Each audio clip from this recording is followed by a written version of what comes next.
Hello, my grots and gets. Welcome back to Happy Corp and Wargaming. This is a tournament review. I'm going to be going over a bunch of my opponents' list and some of the strategies that I use to place pretty dang well. Before we get started, if you enjoy all of my content, please hop on over to the Discord. We have a really robust Discord. If you are so inclined to support me, you can even join the members only section where we will go in depth on reviewing your list and high level tactics for you. So love you all and I appreciate your attention. Let's get right on into the video. All right, so this was Invasion. It was 100 people originally, but we had some drops, so it ended up being an 84-player major, which was really, really cool. And we had 2 golden tickets on the line, so it was pretty serious competition. I think it's basically the biggest. No, not basically. I mean, it is the biggest tournament in Norway, and we had some really high competition in there. We had approximately 20 to 25 current and ex-WTC members there. And then there's a bunch of other pretty high-level players. So it was pretty exciting matchups, and had a blast. It was 6 rounds. So basically the way they structured it, which is I really, really enjoy. I thought it was a great job. They put a flex round on Friday night. So the flex round on Friday night was supposed to start at 7 in the evening, but the tournament organizer, who was trying to accommodate for people's travel schedules, he went ahead and allowed it so that you and your opponent could disagree to have a game at a different time. So I know some of the people who live very close together actually played the game on Thursday. They reported the results. There's no issues. I actually really like this strategy. I thought it was a great way to get that extra round in so that we could really try to boil it down to the person who is undefeated. I think I'd like to see this even expand to a 7-rounder. But what this did is we were able to play 1 round Friday night, 3 on Saturday, and 2 on Sunday. So we were done with the tournament by 4 o'clock, and people were able to get home versus being done by 8 o'clock, waiting for an award ceremony. And then you might even have to take a half day on Monday, depending on travel. So I actually really like structure. I think it was a great idea. They did a good job. All right. So we use the WTC FAQ, which I, generally speaking, just agree is the best way to play Warhammer 40k. Even though there are a few things I disagree with it, I do think it's the best way. And we use GW terrain, which was an experience because I typically don't play on GW terrain. So that was actually it was pretty cool to get to learn it a little bit better. First thing that I have to say about tournaments is everyone, please read your rules packs for your tournaments, because a lot of times there will be rules that you're not expecting at your tournament, because tournament organizers, sometimes they disagree with the way GW writes things. Maybe they disagree with the way someone else writes things, and they want to put like little things in there. So there were a few clauses in this tournament pack which most people hadn't read, which really caught people unawares. So for example, all of the small ruins, they counted as 4 inches or less, so knights could always walk over them. That was actually a really, really big deal, because what this did is it allowed for some army builds that you were not expecting, and it was actually very, very cool. There was another situation where we were using the WTC FAQ, which WTC does not allow you to bring fortifications, but the tournament was still allowing fortifications, which was a little surprising. So I think the guy who ended up in 3rd place, he actually brought a Mech Boy Workshop, which, if you remember my video on Mech Boy Workshops, those things are freaking awesome. And it was really, really cool to see it on the tables. Okay, so read your rules packs and you construct your list for the tournament you're going to. You don't just bring the list that you like. You bring the list that you want, that is made specifically for the tournament you're going to. Enough said, let's get into the army reviews. All right, so first off, my list was awesome. Actually, I'm super happy with it. There's maybe 2 units that I could consider swapping out, but overall, I'm exceptionally pleased with the way the list went. I had Mazrog. He's a tank and a damage dealer. Dude, he typically ended up dying in round 2 of every single game. And at that point, he had done his job. He almost never really killed anything. But what he did is in rounds 1 and 2, he tanked my entire opponent's army. And at that point, I don't really care that he doesn't kill things, because he's like 195 points. And my opponent always had to focus him down, because if he didn't, Mazrog was just going to wreck faces when he got into combat. So he was a Chad. I loved him. Beast Boss on Squid.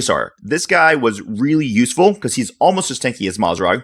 He hits way less hard than Mazrog, but he does have the utility of providing rerolls to charges to most of my army within 6 inches. And that was actually really useful. It ended up making me maybe 6 charges over the course of the tournament that I wouldn't have made otherwise. It's a really big deal. Now, at 185, he is kind of one of the units I'm debating whether I actually need in this list, but his utility was pretty freaking useful. Then I ran 2 beast bosses. One had Follow Me Lads. They are both killers, so their job is to boost the damage potential of Beast Snag. I gotta say, these dudes are freaking legends.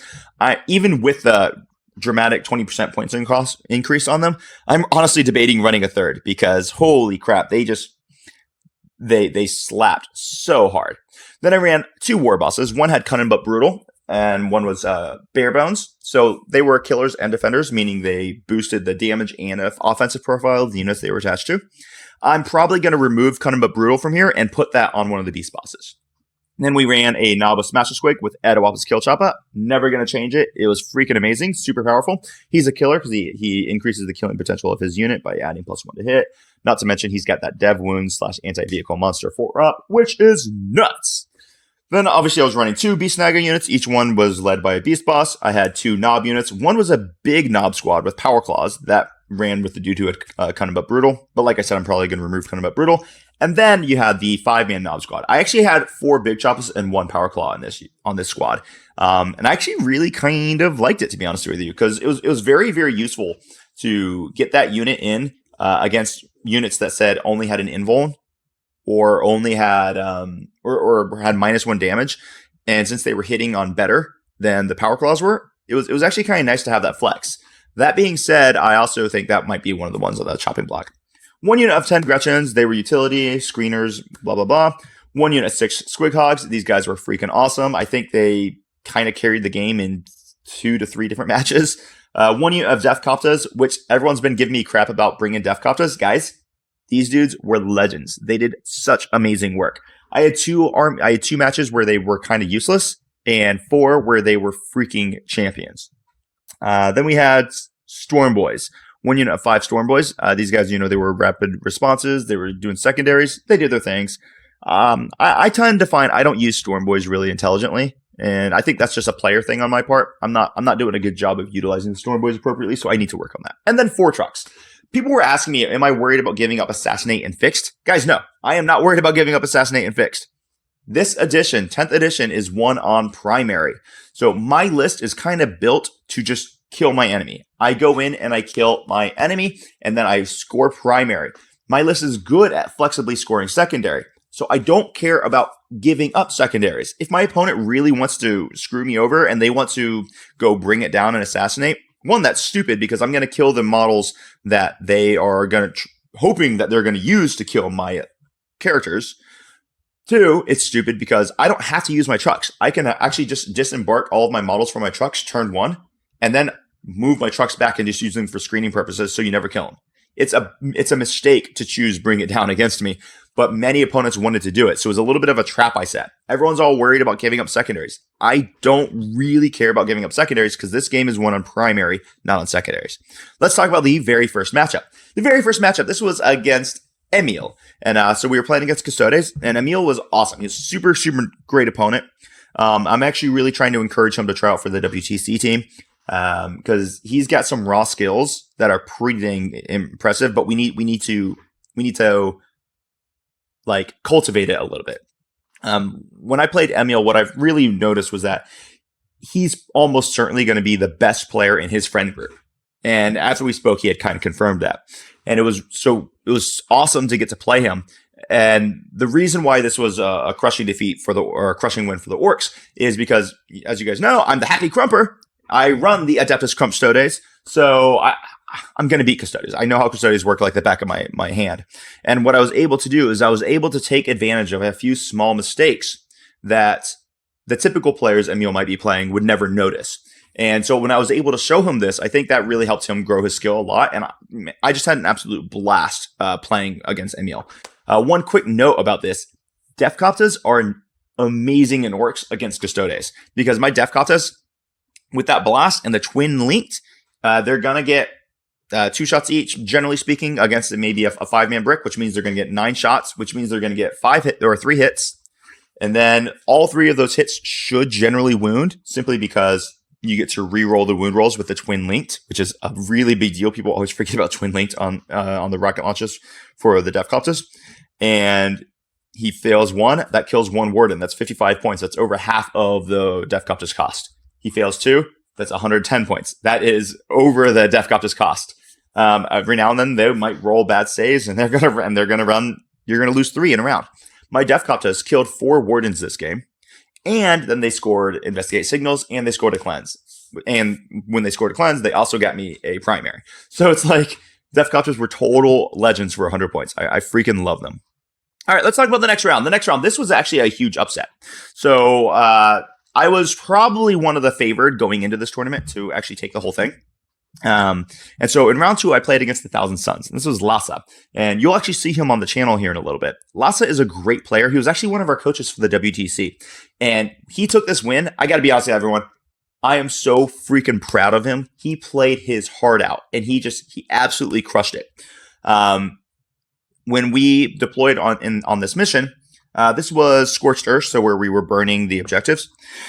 One of the things I did not respect his Vortex Beast, and he was able to actually smash 3 trucks turn 1, and that was bad. But that wasn't where I wasn't able to recover from. I was like, okay, cool. I was still able to play my game. It was a good game. At one point in time, his Mutalith Vortex Beast actually was able to move into, or at least very close to, some of my models, and he ended up causing 6 mortal wounds to like 3 different units, and that was pretty devastating. And then when I ended up killing that Vortex Beast, it then exploded and caused a bunch of mortal wounds again. Once again, even though this lucky roll came out, I was going to be able to work my way back into the game until Lassa did something I'm so proud of him for. He pulled away. And he did exactly what every good player does when they catch a lucky break. What do? They start playing intelligently, and they make sure they make 0 mistakes. Because if he had made a mistake after that, I would have been able to capitalize and grab the game back. But he didn't, and he played supremely well. I cannot overstate how awesome it was to see this guy just really capitalize and end up taking the win. So it was sad for me because it kind of took me out of contention for first place really early in the weekend. But at the same time, I was so freaking excited to see him play that well. And he just did an awesome job. So congratulations, Lassa. You crushed it, my man. Round 3, we go into an Orc Off. This was a freaking awesome game. If you guys have not played an Orc mirror match, it is so interesting. Because most people don't understand the way that battle round abilities work. So if you have an ability that you're supposed to declare at the start of a battle round, and so does your opponent, it's not actually attacker's priority to determine who declares first. So I had a Wa, and Casper had a Wa as well. Well, the way it works is at the beginning of the battle round, the opponents need to roll off, and the loser is going to have to declare whether or not they Wa first. So it's this really intricate mini game, and it was super, super fun. So in turn 2, Casper, so I went first. I was, I took first turn, Casper took second turn. And then we went to battle round 2. We did a roll off, and Casper decided to go ahead, and he lost, and he decided he wanted to Wa. And so what I was able to do is when he declared that he was going to Wa now, I just disembarked from all my trucks and moved my trucks forward and blocked his entire army so that his entire Wa phase was wasted charging my trucks. And it was an awesome strategy. I kind of hated doing it to him because it was like, oh no, this probably kind of feels bad, but it was a great strategy, and I was able to block him so that in my battle round 3, I was able to Wa and charge in and pretty much wipe. But yeah, Casper, he was running the Orcs. He did a freaking awesome job with it, and it was pretty dang exciting. So yeah, actually, let me go back here. If you look at this Gargantrum Squid on this picture, that's the Gargantrum Squid that Casper had just picked up while he was there. Look at that model. Dude, that thing is freaking massive. It's the size of my head. It is absolutely gnarly. So that thing was pretty crazy. Yeah, all right. So that was my Casper match. So that was a 15-5 win to me. Then we went into round 4. This was a heartbreaking round. So this was Shuttle. If you guys are a member of the Discord, this is Cror99. He is my teacher. He's probably the most skilled individual player I know. He's just absolutely awesome. So he ended up losing. He was the other person who was kind of favored to win the tournament. And then there were lots of other contenders, so I'm not taking it away. Like you had Rasmus Fridland, you had Sveinung, who ended up taking second, Patrick, Sonder. There were lots of other guys who were definitely in contention. But I think Schetzel was probably favored to be taking the top spot. So in round 3, he lost to the guy who ended up third on the podium. So then he ran into me, and we were both at this point in time, we were both 3-1, and we knew, or we were both 2-1, and we knew that now one of us was just going to have to be completely taken out of contention. And it was sad because he's my boy. So basically the way that the Orc versus Guard matchup goes a lot of times is if Orcs go first, we flood the board and the Guard never leaves their deployment zone. If Guard goes first, they pop all your transports turn 1, and then turn 2, all of your infantry dies and you lose. So I won the roll-off. I went full bore, 100% onto the board. Then he was able to kill some stuff, but in round 2, I went ahead and wad. And I was able to kill enough tanks. I was able to wrap one of his tanks, so when it died, all of his infantry basically died on the way out. And it was typical pressure. So there's really not much that you can do when Orcs rush the board and you can't get out of your deployment zone. It would have been the exact, probably honestly the exact opposite if Shuttle had gone first. It's a really coin flippy match. But I love Shuttle. We had a blast. It was super, super awesome getting to play him. Then we move on into round 5. I was playing against David, and this is one of those lists that you look at and you're like, oh, that's a meme. And then you realize because of the tournament pack, oh, this is not a meme.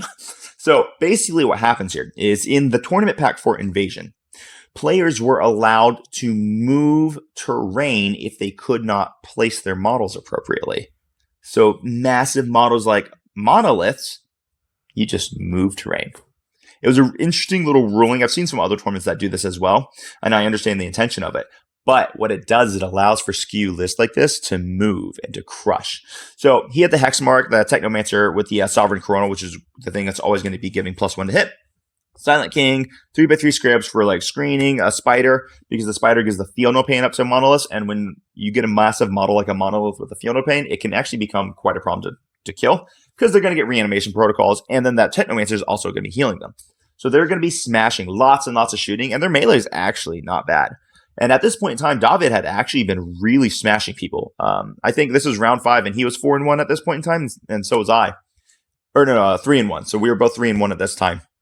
And it was actually a very scary list. Fortunately for me, half my entire army is just anti-vehicle monster 4-up.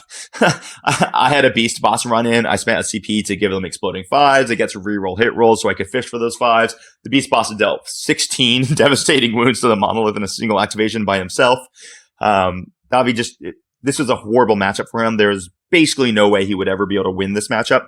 It was really fascinating to see a meme-looking list actually crush people because of tournament rules. So I actually really, really enjoyed it. So I really want to hammer home. I encourage you, read your tournament packs, because based off of what your tournament pack says, it's going to allow you to bring counter meta armies that can be really, really fun and good in specific situations. So after this, we went into the final round. And the final round was extremely nerve-wracking. So I went against Patrick. Patrick is the captain of our WTC team. He's a phenomenal player, and he has done just an amazing job cultivating a community of like good, moral players. And I really, really am glad I got to play him. This is the very first time I've gotten to play him in a tournament setting, and it was an interesting matchup. So he went full on Monster Mash. Let me just say, Maleceptors are beast. People need to be running Maleceptors because those things are nightmares. That -1 hit aura combined with really impressive shooting, and the melee is not awful, and then they're pretty damn tough to kill. So I actually really, really liked his list. And I thought going in, I had a big advantage because once again, half my army is anti-monster vehicle 4-up. There were some interesting tricks here. Now, I did end up taking the win, but at the end of round 3, I really, really thought that it was looking bad. I thought Patrick was going to end up taking like the 12-8 or so. So what happened is when I did my wall turn, I hit all of his monsters at once. I killed nothing, not a single monster. That's not true. I killed 1 Carnifex in the squad for whatever you call it, Old One Eye. But when I killed nothing like this, really, because I left essentially every monster was left on 1 wound, but I didn't kill anything. It was really, really bad. So it was looking awful for me. In round 4, I had kind of survived, but you knew that he was going to just sweep and then he was going to come out and take all primary. However, my Death Dichoptas, they go they land right in front of his Hive Tyrant. They throw grenades, and the grenade stratagem, which everyone always forgets, kills the Hive Tyrant who's on like 1 wound. And then this guy blows up. And when he blows up, he spills a wound over to old One Eye, which was on 1 wound. And then he blows up. And when he blows up, which spills up over a wound onto a Maleceptor. And the Maleceptor blows up. Which the Maleceptor blowing up didn't really matter, but it was just kind of hilarious. So there was just a chain reaction of explosions. And this is one of the things that I mean, obviously it's pretty rare that would happen, but I want to hammer something home real quick. My Wa phase whiffed hard. I should have run through his army in the Wa phase. But the dice just didn't happen. When dice don't happen, guys, what you have to understand is the game's not over. The game's not over just because dice don't happen. You do not give up, because overall, dice are always average. If you have really bad rolling, you're going to have really good rolling. You might get upset because the really good rolling happens when it doesn't matter, but the dice are always average. I can't tell you how many times I hear people, it's like, oh, well, I'm just unlucky. I will always go second. I'm in 80% second. It's okay, that might be true, but your dice are still average, even though it might not be average on that one specific roll. Your dice are average. So my Wa phase completely whiffed with really bad dice, and then Patrick got screwed by dice, which swung the game back to the direction that we originally thought it was going to go. So, guys, dice are average. Don't get in your head when just bad rolls happen. Just keep playing the game. Put yourself in the situation to not need good dice. So, I dropped the Death Copters down. What am I going to do with them? I'm going to shoot all my rockets at the Hive Tyrant. If I don't accomplish it, what am I going to do? Well, I'm going to grenade. If the grenades don't kill him, I'm still shooting the rockets. If the rockets don't kill him, I'm going to tank shock when I go in. And if the tank shock doesn't kill him, I'm going to try to kill him with the blades. You have to give yourself these contingencies so that you're not reliant on good dice. But yeah, it was an awesome matchup. I had a blast hanging out with Patrick. It was freaking great. He's a total champion. So he ended up, I think it was 4-2. Then I ended up 5-1. And that's the way that the tournament went. At the end of the tournament, the finals were in. I actually ended up at 4th. And 4th was freaking awesome. Being able to crawl back from losing in round 2 to get all the way up to 4th, I'm extremely proud of the way I played. I know there's some things I probably could have done to change the matchup or to change the finals or to change the score of round 2 where I lost. But hindsight is 2020. I got outplayed. Lassa beat me. I'm proud of him. So at 4th, me being able to crawl all the way back, I am so happy with my performance. Really, really excited about it. There were some great players. I know the guy who took number 3rd there's no way he can go to the finals in Atlanta. So if one of the top 2 guys ends up not going, the ticket would filter down to me and I'll get to go. I would love that. Atlanta is my hometown. That's where, so that's my old stomping ground. So I'd love to go represent, but I didn't quite perform the level to earn the ticket on my own merits. So we'll see how that goes. Real fast here. I just want to go ahead and talk about how awesome 10th edition is now. Since we fixed the alpha state that was 10th edition, where we had horrible Eldar matchups and stuff, the game's pretty close now. There's still a few issues, but the game's pretty damn close, guys. This was the armies in the top 10. We had Tyranids, Tau, Thousand Suns, Orks, Votan, Space Marines, Chaos Space Marines, Inari. Guys, that's 8 different armies in the top 10. That's not bad. It's actually pretty dang impressive. So I'm super happy with the place where 10th is right now. There are a few things that still need to get fixed, still need to get a little bit better. And I think GW is going to be able to do it. So overall, super happy. It was a great tournament. Everyone had an absolute freaking blast. And that's that, guys. So there we go. All ended up 4th. Super happy. Hopefully we might be able to see that ticket drops down to me. Maybe it does, maybe it doesn't. But that is the way it goes. If I'm going to change my army at all, I might end up dropping the 5-man Knob Squad, and I might actually try to fit an extra Snagga unit with the Beast Boss in there. So I'll look at some points and see how I could maybe finagle that. But that's probably where I would end up going with my army. And that's basically it, guys. If you guys want to support all of this work that I'm putting out there, hopefully you learned some from my tournament review.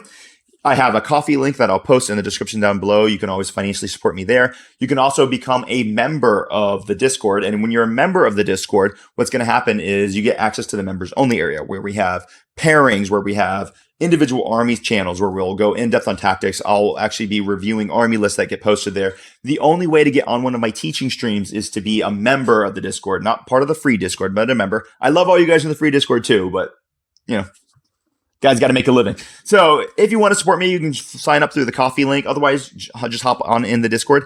I am going to be closing the free Discord to new registrants. I'm never kicking anyone out. It's going to stay supported, but I will be closing the Discord to new registrants probably in about a week. I'll make another video about that you guys can catch up on. So if you want to hop in, you got a week to join in the free area. Otherwise, it'll exclusively be accessible to members after that. So, hopefully everyone has a great day. Appreciate you all, and we'll catch you next time on Happy Crumpin' Wargaming.